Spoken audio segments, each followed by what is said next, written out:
से मैं उपस्थित हूं एक नए साप्ताहिक प्रश्न पत्र के साथ, जिसका नाम है साप्ताहिक प्रश्न पत्र भाग 92, जिसका उद्देश्य है आगामी परीक्षा की तैयारी आसान तरीकों से कैसे करें। साप्ताहिक प्रश्न पत्र भाग 92 का हमारा पहला प्रश्न है, भारत सरकार ने जनगणना 2027 के लिए अपना ब्रांड एम्बेसडर किसे बनाया है। जिसका ए ऑप्शन है श्री अमिताभ बच्चन, जिसका बी ऑप्शन है श्री अक्षय कुमार, जिसका डी ऑप्शन है श्री सुदर्शन पटनायक, जिसका डी ऑप्शन है प्रधानमंत्री श्री नरेंद्र मोदी। तो इस प्रश्न का सही जवाब है ऑप्शन सी श्री सुदर्शन पटनायक, यानी श्री सुदर्शन पटनायक को भारत सरकार ने 2027 के लिए अपना ब्रांड एम्बेसडर बनाया है। ये ऑप्शन है श्री अमिताभ बच्चन। श्री अमिताभ बच्चन को भारत सरकार ने स्वच्छ भारत अभियान के लिए अपना ब्रांड एम्बेसडर बनाया है। हमारा बी ऑप्शन है श्री अक्षय कुमार। तो श्री अक्षय कुमार को भारत सरकार ने सड़क सुरक्षा जागरूकता अभियान के लिए अपना ब्रांड एम्बेसडर बनाया है। हमारा सी ऑप्शन है श्री सुदर्शन पटनायक। तो श्री सुदर्शन पटनायक को भारत सरकार ने जनगणना 2027 के लिए अपना ब्रांड एम्बेसडर बनाया है। और हमारा डी ऑप्शन है प्रधानमंत्री श्री नरेंद्र मोदी। तो प्रधानमंत्री श्री नरेंद्र मोदी को भारत सरकार ने अतुल्य भारत अभियान के लिए अपना ब्रांड एम्बेसडर बनाया है। हमारा दूसरा प्रश्न है, निम्न देशों में कौन सा देश सार्क का सदस्य नहीं है। इसका ए ऑप्शन है चीन, जिसका बी ऑप्शन है नेपाल, जिसका सी ऑप्शन है मालदीव और जिसका डी ऑप्शन है भूटान। तो इस प्रश्न का सही जवाब है ऑप्शन सी, यानी चीन। चीन देश सार्क का सदस्य नहीं है। हमारा ऑप्शन बी है नेपाल। नेपाल सार्क का सदस्य है। हमारा सी ऑप्शन है मालदीव। मालदीव सार्क देश का सदस्य है। हमारा डी ऑप्शन है भूटान। भूटान देश सार्क देश का सदस्य है। और हमारा ए ऑप्शन है चीन। तो चीन सार्क देश का सदस्य नहीं है। सार्क का हिंदी होता है दक्षिणी एशियाई क्षेत्रीय सहयोग संगठन, जिसका मुख्यालय काठमांडू है। और इस संगठन के अंतर्गत 8 देश आते हैं। हमारा तीसरा प्रश्न है, बिहार राज्य की सीमा से लगने वाले भारत के राज्यों की संख्या कितनी है। जिसका ए ऑप्शन है 2, जिसका बी ऑप्शन है 3, जिसका सी ऑप्शन है 4 और जिसका डी ऑप्शन है 5। इस प्रश्न का सही जवाब है ऑप्शन सी 3, यानी बिहार राज्य की सीमा से लगने वाले भारत के राज्यों की संख्या 3 है। कितनी है? तो तीन राज्य जो है बिहार के सीमा से लगते हैं। ये 3 राज्य कौन कौन है? जिसमें पहला राज्य जो है जिसका नाम है पश्चिम बंगाल, जिसका दूसरा राज्य झारखंड और तीसरा राज्य उत्तर प्रदेश। ये 3 राज्य हैं जो बिहार राज्य की सीमा से लगते हैं। हमारा तीसरा प्रश्न है, निम्न में लाफिंग गैस यानी हंसाने वाली गैस किसे कहते हैं। जिसका ए ऑप्शन है O2 यानी ऑक्सीजन, जिसका बी ऑप्शन है N2O नाइट्रस ऑक्साइड और जिसका सी ऑप्शन है CO2 यानी कार्बन डाइऑक्साइड और जिसका डी ऑप्शन है कोई नहीं। तो इस प्रश्न का सही जवाब है ऑप्शन बी N2O, जिसका हिंदी होता है नाइट्रस ऑक्साइड।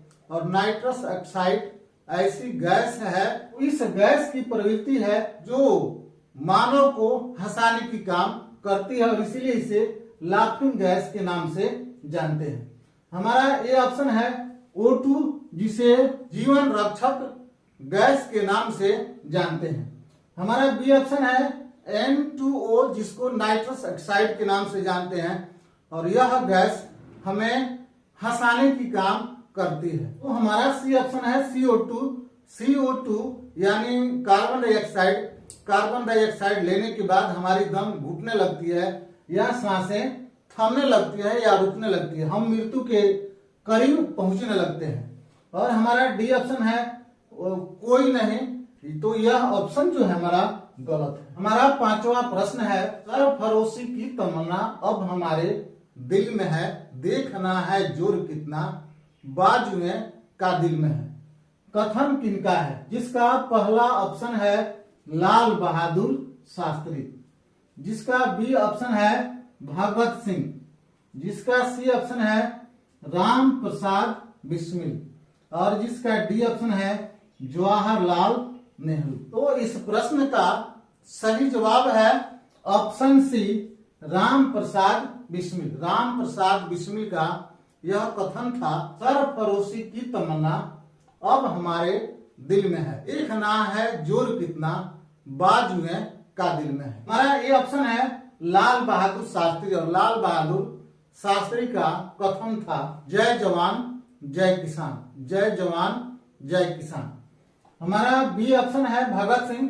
भगत सिंह का कथन है इनकलाब जिंदाबाद। हमारा सी ऑप्शन है राम प्रसाद बिस्मिल। राम प्रसाद बिस्मिल का कथन था, सरफरोशी की तमन्ना अब हमारे दिल में है। हमारा डी ऑप्शन है जवाहरलाल नेहरू और जवाहरलाल नेहरू का कथन है आराम हराम है। यह कथन जवाहरलाल नेहरू जी की है। छठा प्रश्न है, सिख धर्म के संस्थापक कौन थे? जिसका ए ऑप्शन है प्रभु यीशु मसीह। हमारा बी ऑप्शन है भगवान गौतम बुद्ध, भगवान गौतम बुद्ध। हमारा सी ऑप्शन है पैगंबर हजरत मोहम्मद। हमारा डी ऑप्शन है गुरु नानक देव। तो इस प्रश्न का सही जवाब है ऑप्शन डी गुरु नानक देव, यानी गुरु नानक देव सिख धर्म के संस्थापक थे। हमारा ये ऑप्शन है प्रभु यीशु मसीह। प्रभु यीशु मसीह ईसाई धर्म के संस्थापक थे। हमारा बी ऑप्शन है गौतम बुद्ध। गौतम बुद्ध बौद्ध धर्म के संस्थापक थे। और हमारा डी ऑप्शन है पैगंबर हजरत मोहम्मद। पैगंबर हजरत मोहम्मद इस्लाम धर्म के संस्थापक थे। और हमारा डी ऑप्शन है गुरु नानक देव। तो गुरु नानक देव सिख धर्म के संस्थापक थे। हमारा सातवां प्रश्न है, निम्न में कौन सा स्थल भारत के 4 धाम यात्रा में शामिल नहीं है? जिसका ए ऑप्शन है बद्रीनाथ धाम, जिसका बी ऑप्शन है रामेश्वरम धाम, जिसका सी ऑप्शन है बैजनाथ धाम और जिसका डी ऑप्शन है द्वारिका धाम। तो इस प्रश्न का सही जवाब है ऑप्शन सी बैजनाथ धाम, यानी बैजनाथ धाम भारत की 4 धाम यात्रा में शामिल नहीं है। हमारा ये ऑप्शन है बद्रीनाथ धाम। तो बद्रीनाथ धाम 4 धाम की यात्रा में बाबा बद्रीनाथ धाम शामिल है। हमारा बी ऑप्शन है रामेश्वरम धाम। रामेश्वरम धाम भी 4 धाम यात्रा में शामिल है। और हमारा डी ऑप्शन है द्वारिका धाम। तो द्वारिका धाम 4 धाम यात्रा में द्वारिका धाम शामिल है। हमारा 8वां प्रश्न है, विश्व नर्स दिवस कब मनाई जाती है? जिसका ए ऑप्शन है 3 मई, जिसका बी ऑप्शन है 8 मई, जिसका सी ऑप्शन है 12 मई और जिसका डी ऑप्शन है 1 मई। तो इस प्रश्न का सही जवाब है ऑप्शन सी 12 मई, यानी 12 मई को हर साल विश्व नर्स दिवस मनाई जाती है। हमारा ये ऑप्शन है 3 मई। 3 मई को विश्व प्रेस स्वतंत्रता दिवस मनाई जाती है। हमारा बी ऑप्शन है 8 मई और 8 मई को विश्व रेड क्रॉस दिवस मनाई जाती है। हमारा सी ऑप्शन है 12 मई। 12 मई को विश्व नर्स दिवस मनाई जाती है। और हमारा डी ऑप्शन है 1 मई। 1 मई को विश्व श्रमिक दिवस मनाया जाता है। हमारा 9वां प्रश्न है, अतीत के चलचित्र रचना के रचनाकार कौन थे? जिसका ए ऑप्शन है मुंशी प्रेमचंद, जिसका बी ऑप्शन है महादेवी वर्मा, जिसका सी ऑप्शन है गीतांजलि श्री और जिसका डी ऑप्शन है बंकिम चंद्र चटर्जी। तो इस प्रश्न का सही जवाब है ऑप्शन बी महादेवी वर्मा, यानी महादेवी वर्मा की रचना अतीत के चलचित्र है। हमारा ए ऑप्शन है मुंशी प्रेमचंद, तो मुंशी प्रेमचंद की रचना मानसरोवर है। हमारा बी ऑप्शन है महादेवी वर्मा, महादेवी वर्मा की रचना अतीत के चलचित्र। हमारा सी ऑप्शन है गीतांजलि श्री, और गीतांजलि श्री की रचना माई। और हमारा बी ऑप्शन है बंकिम चंद्र चटर्जी, और बंकिम चंद्र चटर्जी की रचना जिसका नाम है आनंद मठ, यानी आनंद मठ बंकिम चंद्र चटर्जी की रचना है। हमारा 10वां प्रश्न है भारत के तीसरे chief of defence staff CDS के रूप में किसे नियुक्त किया गया है, जिसका ए ऑप्शन है जनरल मनोज पांडे, जिसका बी ऑप्शन है जनरल अनिल चौहान, जिसका सी ऑप्शन है एनएस राजा शुभमणि, और जिसका डी ऑप्शन है जनरल बिपिन रावत। तो इस प्रश्न का सही जवाब है ऑप्शन सी, एनएस राजा शुभमणि को वर्तमान समय में भारत के तीसरे चीफ ऑफ डिफेंस स्टाफ के रूप में नियुक्त किया गया है। हमारा ए ऑप्शन है जनरल मनोज पांडे, तो जनरल मनोज पांडे भारत के 29वें सेनाध्यक्ष।